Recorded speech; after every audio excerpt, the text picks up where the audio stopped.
Alessandro, i Cavalieri Templari, stavamo parlando di voi proprio. Klaus Costa di Algaida d'Aragona, Domingo August, Antonio Mambolì, Cavaliere Roberto Cilento.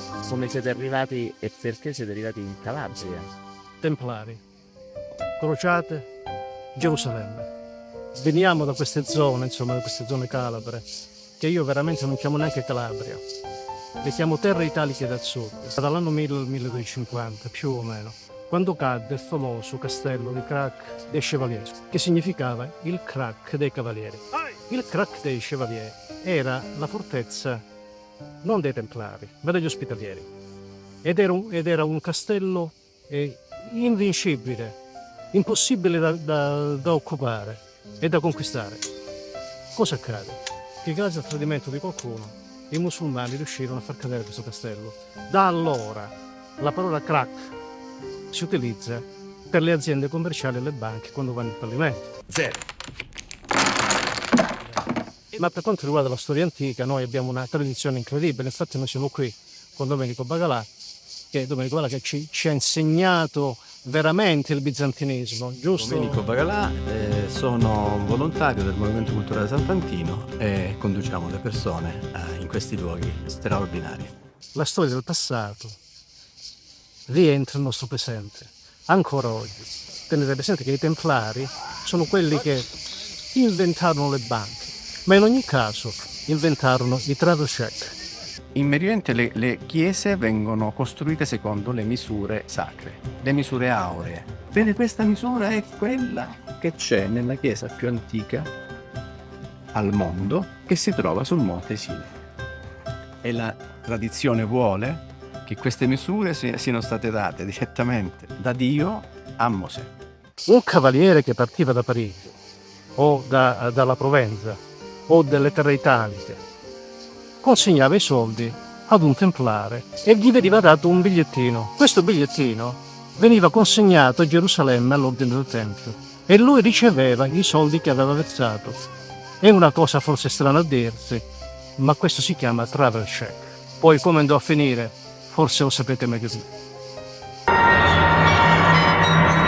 Adesso entriamo dentro e rivediamo la struttura. E siamo nella chiesa di San Fantino, a Tauriana di Parmi, San Fantino. Un ragazzo che nasce a Tauriana nel 294 ed è definito il santo più antico della Calabria. Era il santo, per esempio, dei bizantini. Era un santo a cavallo. E il santo a cavallo è il segno del santo vincitore, come San Giorgio, che combatte contro il male. I romani qui non perseguitavano i cristiani, non ci sono dei martiri qui. San Fantino diventa il santo dei bizantini e viene addirittura il suo culto portato a Venezia.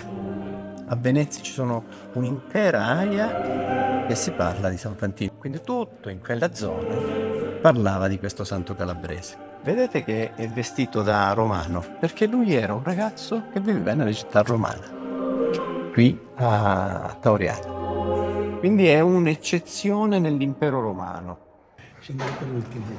Andiamo nella cripta. Questo è il livello del IV secolo. Notiamo che c'è questa parete e che è fatta da tante cose, da tanti pezzi di mattone, vedete. Il motivo è che ogni pietra doveva rappresentare la comunità che la portava. Pezzi di pavimentazione, mattoni vari. E qui arriviamo ai Cavalieri Templari.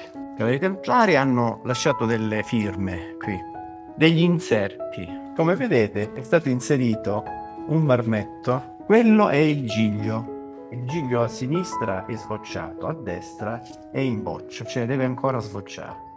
Rappresenta per i Templari il percorso di vita. Ma non finisce qui. Sul lato destro della stessa facciata viene riprodotta la croce del Golgota. Quel braccio bianco rappresenta il libero arbitrio dell'uomo. Ne troviamo un terzo segno dei Templari, e cioè la ricostruzione di quello che è l'entrata di questo tempio. All'origine c'era un portone con tutto testo, vedete quella parte che è rimasta dei mattoni. Arrivano i Templari e costruiscono davanti a quell'arco quello che è l'arco neogotico. blocchetti di questo lupo particolare, no? Si chiama pietra di luce o pietra dei re. Un tufo che si trova solo e esclusivamente in Normandia, tra l'altro. Che vanno in questa direzione, vanno verso l'alto. Dall'inclinazione siamo riusciti attraverso uno specifico programma a far fare lo sviluppo, e lo sviluppo finisce proprio con la punta che sono negli archi gotici. Un'altra firma templare. C'è questa bordura che seguiva tutto attorno e finiva dall'altra parte, vedete? Era decorativa, non aveva nessuna funzione. Questo sistema di costruzione lo ritroviamo in diverse chiese in Francia. Questo corredo che abbiamo visto, simbolico, si ripete nei luoghi dove ci sono stati i Templari. Abbiamo una seria ipotesi che i Templari nel 1230 più o meno sono stati presenti qui. Troviamo un ciclo di affreschi, si chiama iconismo dello spazio vuoto, cioè dire non fare il volto. Ma c'è una cosa, anche qui c'è un altro mistero.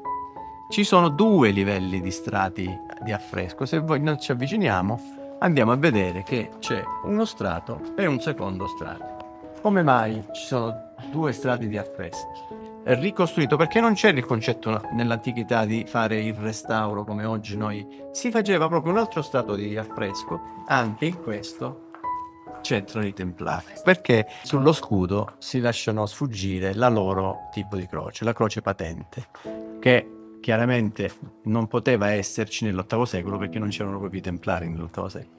E se voi vedete lì c'è proprio una croce patente, anche molto sproporzionata, se vediamo.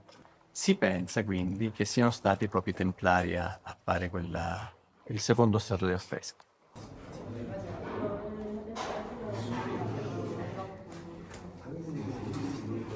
Qualcuno disse che Tauriano è come Pompei, basta scavare e si trova dovunque, si trova qualcosa. Io sono proprio ci sono l'ultimo dei Tauriani, l'ultimo degli Ippi. Qui era un campeggio prima, ci mangiavano gli Ippi 40 anni fa e poi hanno scoperto che c'era anche tutta la storia dietro. Assolutamente no.